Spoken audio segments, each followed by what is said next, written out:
Voilà, bonjour à tous. Merci, merci Catherine. Donc j'aimerais remercier Innovact pour son invitation et nous donner la possibilité de vous présenter le centre de calcul Roméo de l'université et de vous montrer ce qu'on y fait et par quels moyens on peut aider les entreprises dans leurs différents projets.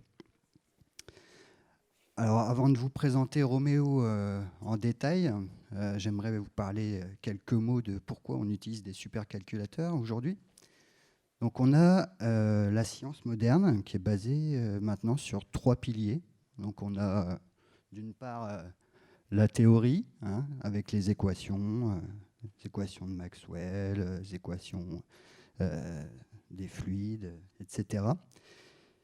Et puis, on a un second pilier qui est l'observation et tout ce qui est la science des expérimentateurs. Et depuis maintenant 40-50 ans, on a l'outil de la simulation numérique qui nous permet de résoudre les équations. Il y a très peu d'équations qui sont solubles. Et donc, on a recours à des méthodes numériques pour les résoudre. Et ces méthodes numériques-là sont très, très gourmandes en ressources de calcul. Donc, ça demande de la grande puissance de calcul. Et c'est pour ça qu'on s'est intéressé depuis pas mal de temps à construire des superordinateurs. Alors, les tout premiers superordinateurs, ça date des années 40, la guerre mondiale. Donc là, ici, c'est le tout premier. Là, il s'appelait Colossus. Qui était un ordinateur, vous voyez, alors c'est une grosse machine hein, qui occupait toute une pièce et qui était spécialisée pour décrypter les codes de chiffrement allemand de l'Allemagne nazie. Et c'était aussi spécialisé dans des problèmes de physique. Ici, on a deux personnages importants dans le monde de l'informatique. On a à gauche, Monsieur von Neumann, un mathématicien, qui est un des papas de l'informatique moderne. C'est lui qui pose l'architecture moderne des ordinateurs avec une unité centrale de calcul, de la mémoire à côté, du stockage. Et puis, on a à côté de lui un monsieur qui s'appelle Robert Oppenheimer, qui est un physicien et qui a participé au projet Manhattan et qui est un des papas de la bombe atomique. Mais il a fait d'autres choses vachement mieux aussi. Hein. Et donc, c'est un peu la conjonction, le travail de ces personnages, des mathématiciens d'un côté, avec les physiciens de l'autre, qui ont permis de l'essor de ces ordinateurs et pouvoir résoudre des problèmes. Et on ne va pas se mentir, les premiers problèmes sont largement drivés par des problèmes militaires. Donc la bombe atomique, le décryptage de code informatique, des choses comme ça.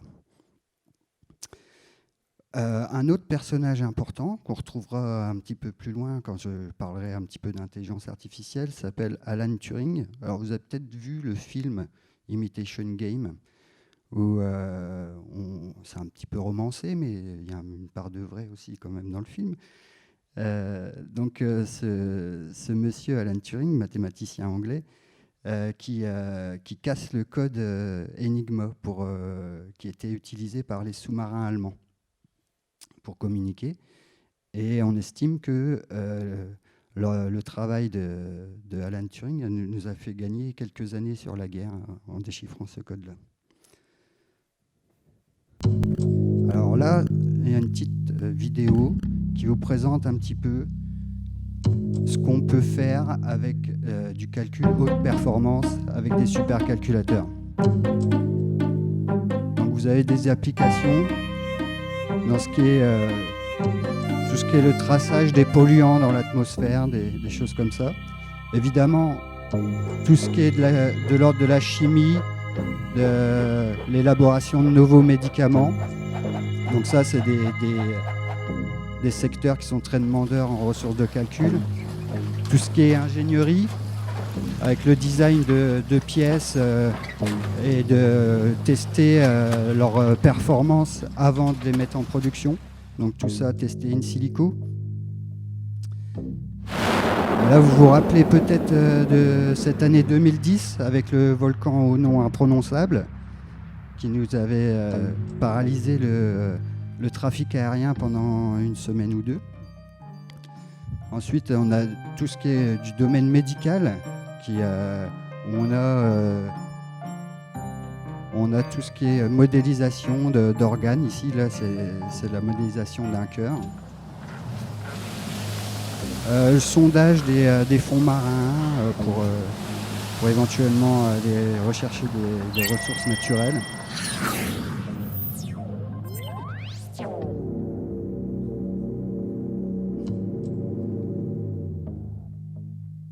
Donc voilà. Et puis des problèmes un peu plus académiques qui sont néanmoins très complexes à résoudre du fait qu'il y a beaucoup d'équations qui demandent beaucoup de puissance de calcul et de mémoire.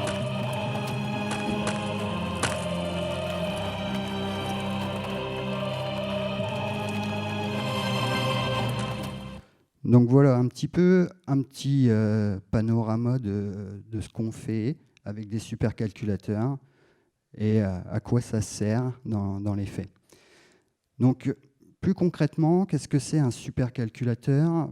C'est avant tout un ensemble d'ordinateurs qu'on va réunir ensemble pour pouvoir collaborer et pouvoir résoudre des problèmes qu'on ne peut pas résoudre avec un ordinateur ordinaire. Donc, quand je dis on ne peut pas les résoudre, c'est parce que ça demande de la grande puissance de calcul, beaucoup de mémoire. Et donc, ces clusters, on parle de clusters de calcul, sont spécialement designés pour amener cette performance. Donc, on a une mesure de la performance qui se mesure en nombre d'opérations par seconde. Alors, nous, les humains, normalement, on est à 1-2 opérations par seconde. Ce genre de machine fait 10 puissance 18 opérations par seconde. Donc je vous ai mis un peu le nombre que ça représente. Donc on parle de machine hexaflopique. Je ne sais pas si vous avez entendu ce terme-là. Donc ça, c'est pour les tout meilleurs calculateurs au monde. Et chez Romeo, on est plutôt à l'ordre du pétaflop, donc 10 puissance 15 opérations par seconde. Et puis la dernière caractéristique de ces ordinateurs, c'est qu'ils sont ouverts à de nombreux utilisateurs. Donc il y a plusieurs utilisateurs qui vont travailler en même temps sur les ressources de calcul. Donc il y a un partage, une mutualisation des ressources. Donc là, vous avez un petit historique du centre de calcul Romeo. Donc la genèse, le début de Romeo se situe aux alentours de 2001. Et vous voyez qu'il y a quelques étapes clés, notamment avec la collaboration avec le CEA aux alentours de 2007. L'incorporation de technologies GPU, j'en reparlerai un petit peu après, aux alentours de 2010. Une grande étape en 2013 où on a eu notre premier cluster de calcul qui était 100% hybride. Alors quand on parle d'hybridation, on parle de technologies CPU et des technologies GPU. Donc ce calculateur de 2013 était totalement équipé de GPU sur toutes les lames de calcul. Ensuite, on a eu des collaborations et qu'on a encore à l'heure actuelle avec NVIDIA, qui est un grand acteur, j'en reparlerai un peu plus tard, notamment dans le monde de l'intelligence artificielle. L'acquisition en 2016 d'une machine dédiée à l'intelligence artificielle, qui est un serveur DGX, qui est pareil aussi commercialisé par la société NVIDIA. Et en 2008, l'inauguration de ce qu'on appelle la machine Romeo 2018. Alors on ne s'est pas embêté, on a mis les années. Et, qui est donc un système pétaflopique, donc, qui est capable de calculer 10 puissance 15 opérations par seconde, et qui arrive aujourd'hui en fin de vie. Donc on est en train de réfléchir à l'appel à projet suivant pour pouvoir renouveler la machine aux alentours de 2024. Alors, ce qui fait la spécificité de Romeo, c'est pas tellement la machine. Alors, des machines, j'ai envie de dire, il suffit d'avoir de l'argent pour s'en acheter. Mais ce qui fait la particularité de Roméo, c'est tout l'écosystème qu'il y a autour de Roméo. Donc, c'est un écosystème assez unique en France. En général, les centres de calcul dans les universités sont opérés par la direction du numérique. Donc, c'est des gens qui sont des informaticiens et qui mettent des ressources de calcul à disposition sans plus de services que ça. Chez Roméo, on a une approche différente. On a une approche de soutien à la recherche. Donc les gens qui travaillent à Roméo sont des chercheurs aussi et qui sont spécialisés dans certains domaines, le calcul parallèle, le deep learning, etc. Donc on est au plus près de la recherche. Donc évidemment, on a une mission d'accompagnement des chercheurs, de tous les chercheurs de l'université et un peu d'ailleurs aussi, que ce soit les chimistes, les physiciens, les mathématiciens. On a également une action envers les entreprises, donc d'accompagnement des entreprises qui veulent ou qui ont besoin de ressources de calcul pour les accompagner sur des équipements qui ne sont pas si faciles que ça d'accès.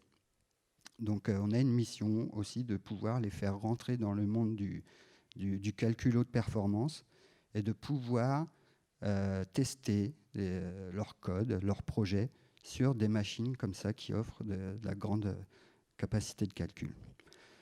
On a également une mission d'enseignement au sein de Roméo. Donc on travaille avec les enseignants-chercheurs pour accueillir des étudiants qui vont pouvoir, dans leur cursus, alors je parle des étudiants en informatique, qui vont pouvoir expérimenter durant leur cursus universitaire directement sur la machine et pas sur une machine qui serait une pseudo-réplique d'un vrai supercalculateur.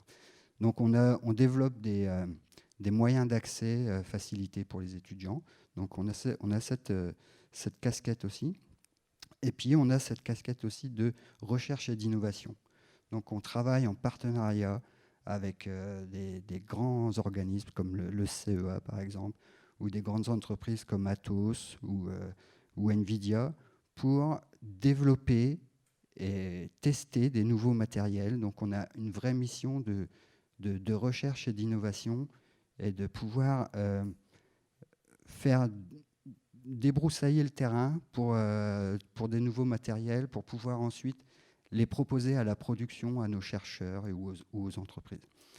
Donc on a une espèce de cercle vertueux à Roméo qui nous permet, en fait, chaque branche alimente une autre et qui nous permet de vraiment se différencier d'un centre de calcul ordinaire. Alors quelques chiffres pour vous résumer l'activité de Roméo. Donc c'est à peu près 140 projets sur Roméo, 190 utilisateurs actifs, donc des utilisateurs qui régulièrement soumettent des jobs sur les machines.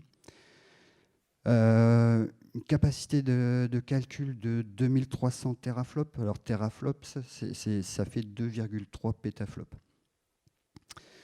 Des capacités de stockage de 2500 terabytes, donc ça fait quelques disques quand même. Et puis on supporte une multitude de logiciels scientifiques. On peut compiler des logiciels. Si vous avez besoin de logiciels spécifiques, on peut vous accompagner sur la compilation de ces logiciels-là. On a une équipe de support avancée qui est capable de résoudre ce genre de problème. Et pour opérer tout ça, on est 4 ingénieurs à temps plein. Donc, comme je vous le disais, on a des missions d'enseignement, on a à peu près 200 000 heures de calcul dédiées à l'enseignement sur la machine, et puis à peu près 10 millions d'heures de calcul. Alors, les expériences Slurm, c'est un peu le chef d'orchestre sur le supercalculateur qui permet aux gens de lancer leurs tâches de calcul. Alors, dans le monde des supercalculateurs, il y a des classements. On aime bien classer les machines. Et donc, 2 fois par an, il y a un classement qu'on appelle le top 500, qui classe les machines les plus performantes. Quand Romeo est sorti, a été inauguré en 2018, il était classé 249e. Alors, 6 mois plus tard, il n'était plus dans le classement. Mais bon, ça fait plaisir quand même de voir une petite université comme la nôtre apparaître dans un classement mondial comme ça, avec des choix stratégiques, notamment les GPU, j'en reparlerai un petit peu plus loin, qui ont été prépondérants pour apparaître dans ces classements-là. Alors, les missions avancées, j'en ai déjà un petit peu parlé, mais bon, voilà, on a notre mission première qui est d'accompagner la communauté scientifique de l'université et éventuellement des chercheurs d'autres universités.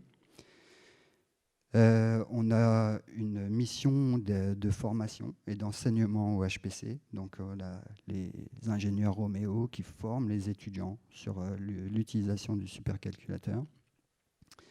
La mission de service aux entreprises, donc d'accompagner les entreprises pour pouvoir venir sur le supercalculateur, résoudre les problèmes sur lesquels ils étaient bloqués avec des moyens de calcul standards. Et puis la mission d'innovation, qui est d'identifier des nouveaux matériels qui auront le potentiel d'intégrer le système de production et de pouvoir offrir le meilleur service à la fois à nos chercheurs et puis aux entreprises et éventuellement aux étudiants dans leur formation.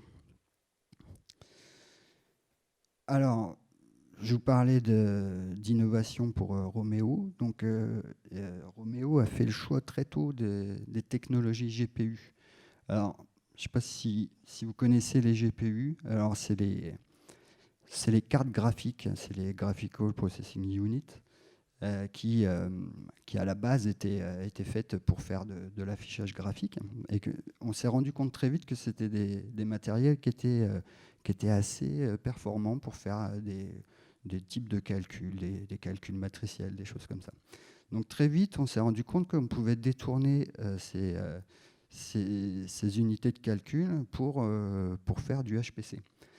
Et donc très tôt chez Romeo, en 2008, on a identifié ce potentiel et on a commencé à équiper nos machines de GPU. Et comme je vous le disais, en 2013, on avait le premier GPU de France 100% équipé de GPU.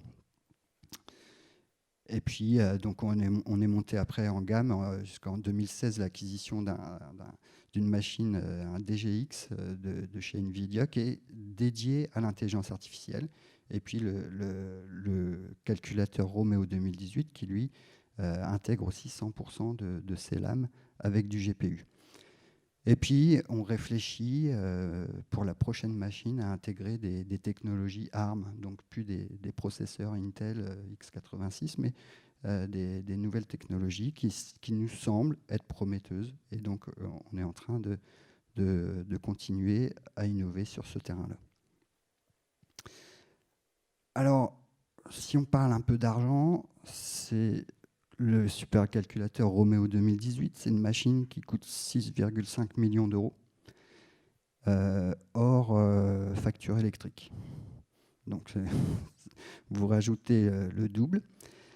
Et donc, vous avez ici là, les financeurs qui nous permettent d'acquérir ce type d'équipement au sein de l'université, donc notamment la région Grand Est, le Grand Reims, l'université sur fonds propres aussi également.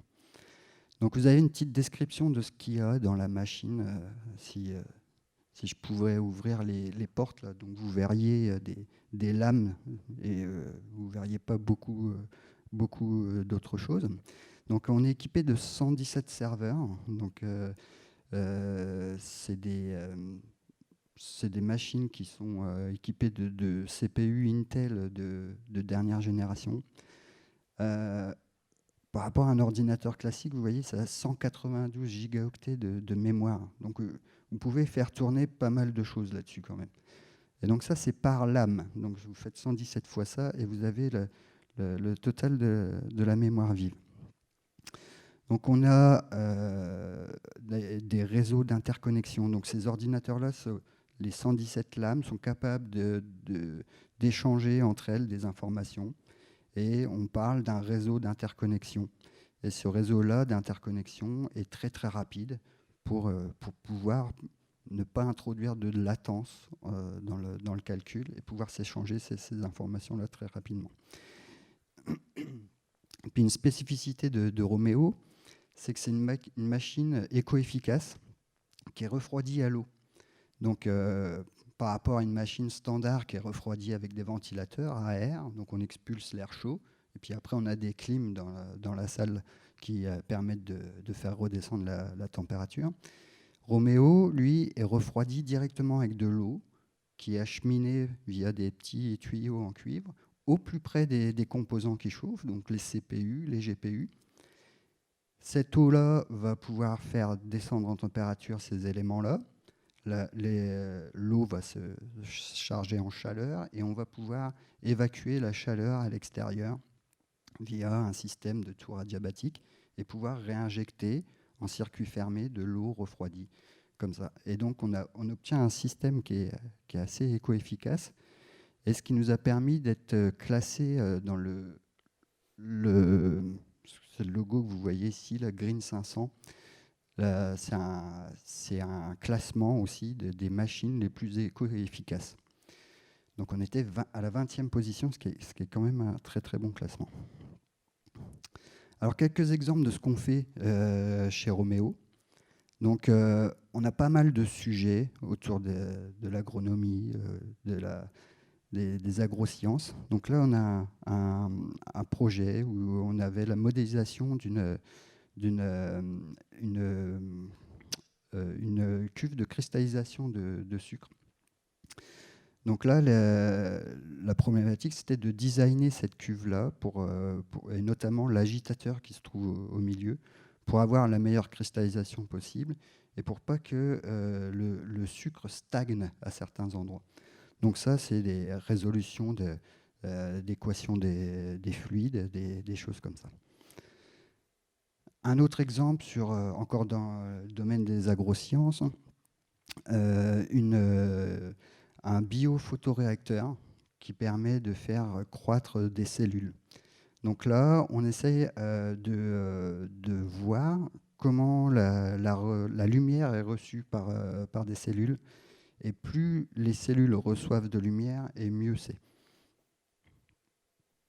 Alors, un autre exemple ici en partenariat avec ArcelorMittal, donc le design d'une pièce pour l'automobile. Donc là, ils avaient un problème, Arcelor, parce qu'ils ne savaient pas comment fabriquer cette pièce-là. Ils avaient fait plusieurs prototypes, un coup sur deux, ça cassait. Donc ils ont eu recours au calcul numérique pour pouvoir designer la pièce la mieux adaptée pour leurs besoins. Et puis des exemples un peu plus académiques, avec la fusion de deux étoiles à neutrons. Alors là, typiquement, c'est le genre d'expérience qu'on peut faire que in silico. Reproduire ça en laboratoire, c'est compliqué. Alors, je voulais vous parler aussi un petit peu d'intelligence artificielle et de Roméo avec l'intelligence artificielle. Si vous êtes porteur de projet, il y a des grandes chances que vous ayez un projet d'innovation qui soit autour de l'intelligence artificielle. Donc, dans cette thématique, on se pose la question, est-ce qu'un ordinateur peut devenir intelligent ?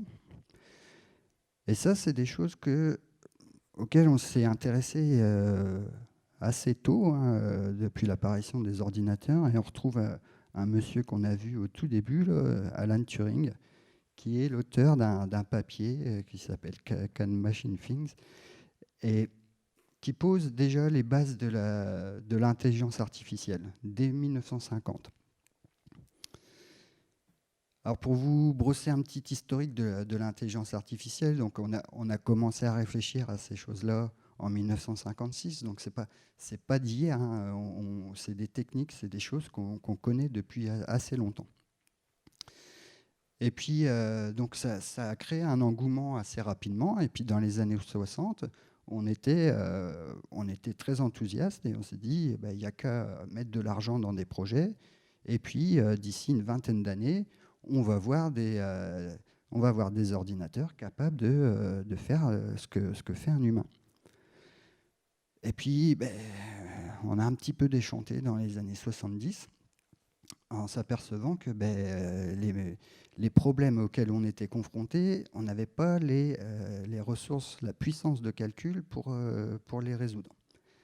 Donc, on a eu ce qu'on a appelé un peu un hiver de l'intelligence artificielle, où les projets se sont un peu arrêtés, on a abandonné, et puis on s'est dit, tant pis, on n'y arrivera pas. Et puis, il y a un regain d'intérêt dans les années 80, où on a un peu revu nos exigences à la baisse, et on s'est concentré non pas sur faire un humain bis, mais plutôt faire des systèmes qui sont capables de faire des tâches simples. Donc on parlait de systèmes experts. Et dans les années 90, on a commencé à avoir des machines qui avaient la puissance de calcul et qui ont permis de résoudre des problèmes auxquels on ne parvenait pas à apporter de solution avant. Donc ça, c'est les années 90, puis les années 2000. Là, c'est carrément le boom et l'avènement des données qui nous a permis de mettre en œuvre tout ce qu'on avait imaginé dans les années 60-70 et de les implémenter dans des algorithmes. Maintenant, on avait la puissance de calcul pour faire ce qu'on voulait faire et on commençait à avoir l'accès aux données pour pouvoir faire de l'apprentissage avec ces machines-là. Donc là, c'est l'avènement du deep learning. Et là, je passe un petit film qui est le keynote d'introduction de la société NVIDIA. Alors, tous les ans, ils ont une conférence qui s'appelle le GTC, la GPU Technology Conference, où ils ont une vidéo d'introduction comme ça, qui brosse un petit peu un panorama de ce qu'on peut faire avec l'intelligence artificielle. I am a visionary, expanding our understanding of the smallest particles.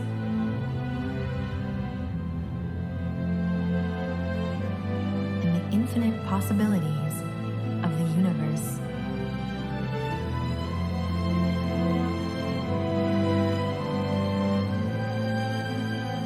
I am a guardian, protecting us on all of our journeys.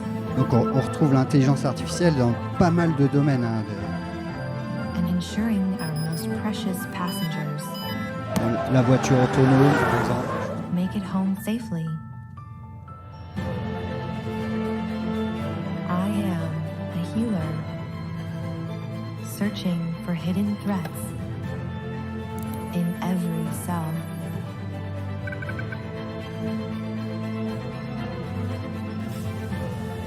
And delivering precise care with every breath.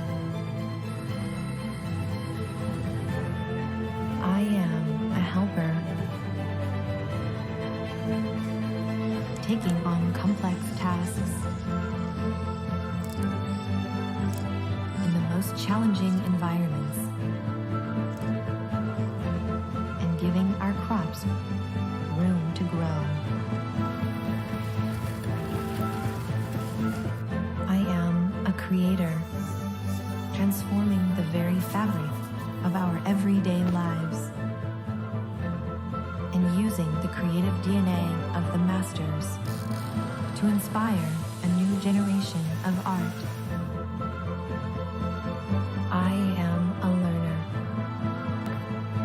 taking just minutes to discover how to crawl, walk, and stand on my own. I am a storyteller, giving emotion to words. Und die Sprachbarrieren abzubauen. I am even the composer of the music.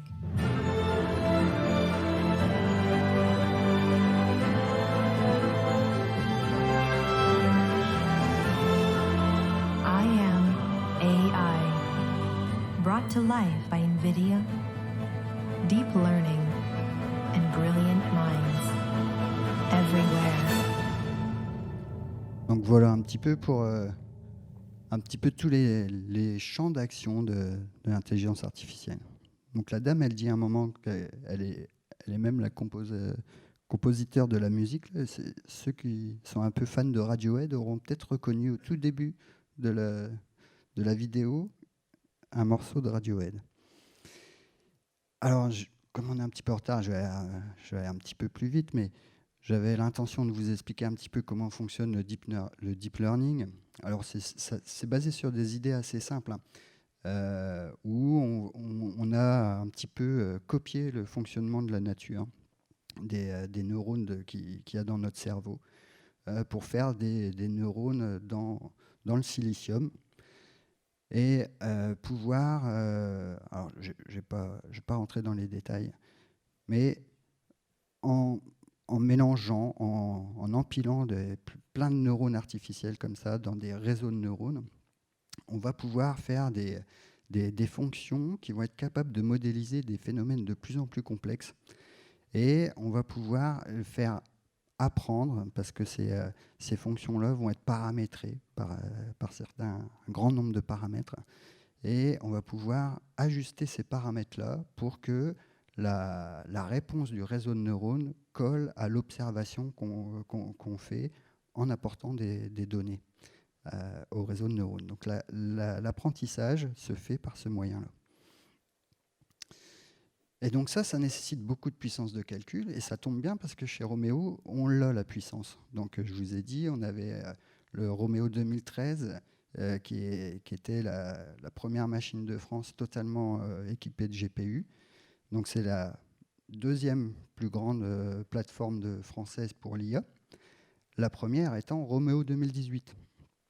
Et puis, on a acquis aussi d'autres machines plus spécialisées dans l'intelligence artificielle, notamment la plateforme DGX qui est équipée de 8 GPU de dernière génération. Alors, juste un mot par rapport à NVIDIA. Donc, NVIDIA a un programme aussi qui s'appelle le Deep Learning Institute, dont Roméo est partenaire. Donc, si vous avez éventuellement des problématiques, vous ne savez pas comment aborder un problème, il y a des chances qu'il y ait un cours dans le Deep Learning Institute qui parle de quelque chose de similaire à votre problématique. Donc là, on peut aussi vous accompagner. On a des professeurs qui sont certifiés pour donner certains cours du DLI NVIDIA. Quelques exemples de projets à Roméo autour de l'intelligence artificielle. Donc on a un gros projet qui s'appelle Artificial Intelligence for Digitalizing Industry, qui est autour du champagne. Alors c'est pas que autour du champagne dans le projet, hein. Il y a plein de partenaires européens, mais ici à Reims, ça s'est articulé autour des problématiques de la vigne, avec notamment le partenaire Vranken Pommery. Et nos chercheurs à l'université se sont attelés à des problématiques de détection de maladies, notamment directement dans les pressoirs. Donc ils ont pu équiper les pressoirs avec des petites caméras pour aller regarder directement les caisses de raisin et pouvoir identifier si les caisses de raisin comportaient des raisins malades ou si au contraire c'était des caisses saines. Ils ont aussi travaillé sur l'estimation des rendements, donc de pouvoir aller compter directement dans les vignes le nombre de grappes de raisin et pouvoir estimer ainsi la récolte future. Et vous voyez qu'ils ont pu équiper le robot de la société Vitibot de petites caméras pour aller compter directement les grappes de raisin dans les lignes. Un autre projet sur l'épidémie de Covid, donc en 2020, des chercheurs aussi chez nous qui sont attelés à prédire le nombre d'hospitalisations, le nombre de cas en réanimation, de guérison et de décès liés à l'épidémie de Covid. Donc c'est un outil qui a été intégré dans l'outil de décision PredictEst, qui était un outil assez important pour le pilotage de la pandémie dans le Grand Est. Alors, j'en termine avec les moyens qu'on a éventuellement de vous accompagner sur vos projets. Alors, les accompagnements vont dépendre un peu de la maturation de votre projet. Donc, on a plusieurs modes de fonctionnement. Donc, dans un premier temps, si vous êtes en phase d'idéation, en phase de test, vous ne savez pas trop comment aborder votre problématique. Donc on a une première phase d'approche qui est le mode de preuve de concept, où on va pouvoir vous donner un accès aux infrastructures de Roméo et pouvoir vous laisser tester vos modèles, éventuellement d'intelligence artificielle, mais ça peut être aussi du calcul simple, haute performance. Et puis, on va pouvoir vous accompagner. Si vous n'avez jamais travaillé sur ce genre d'équipement, on va vous accompagner dessus, vous expliquer comment ça fonctionne, éventuellement vous écrire des scripts qui vont vous permettre de lancer vos tâches de calcul. Et puis, on va pouvoir aussi vous accompagner sur tout l'environnement logiciel dont vous aurez besoin éventuellement pour votre problématique. Donc ça, c'est un premier mode, on va dire, un peu mode... on essaye de faire connaissance, quoi. Et puis, on a un mode plus formel de collaboration. Donc là, vous avez identifié un projet, vous avez un développement à faire sur un temps plus ou moins long. Et donc là, on peut vous proposer éventuellement une collaboration sur un projet qui a de l'intérêt et pour vous et pour nous. Et donc, on aime bien fonctionner avec des stagiaires. Donc, on a des étudiants, nous, à l'université, qui tous les ans doivent faire des stages. Alors, en Master 1, c'est un stage de quelques semaines. Et puis, en Master 2, c'est un stage de 6 mois. Donc là, ça devient un peu plus intéressant pour une entreprise. Donc, si vous avez une problématique, n'hésitez pas à venir nous solliciter et puis éventuellement intéresser un stagiaire sur votre problématique et travailler pendant 6 mois sur cette problématique-là. Et puis, si ça demande des développements encore plus importants, on peut éventuellement envisager un projet de thèse en collaboration. Donc, là, il y a les thèses CIFRE qui permettent aux entreprises de pouvoir prendre un doctorant pendant 3 ou 4 années. Et puis, si on a besoin de faire un développement encore un peu plus grand, on peut éventuellement écrire un projet à l'Agence nationale de la recherche ensemble et pouvoir aller chercher des financements sur une période un peu plus longue. Et puis enfin, le dernier mode de fonctionnement, c'est le mode service. Alors là, vous avez déjà développé un peu toute votre artillerie de calcul, et puis vous avez simplement besoin de ressources de calcul. Donc là aussi, on peut vous accompagner en vous proposant un mode service où vous allez avoir accès au calculateur au nombre d'heures pour lequel vous allez l'utiliser. Voilà, donc je vais m'arrêter là. Je vous remercie. Si vous avez des questions, je serai ravi d'y répondre. Ouais.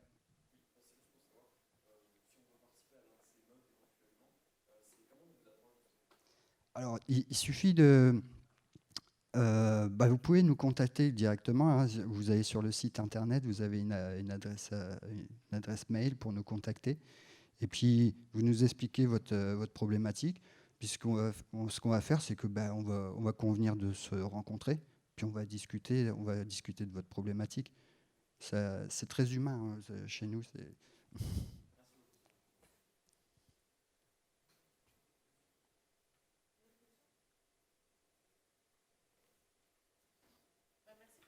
Merci. Merci à vous.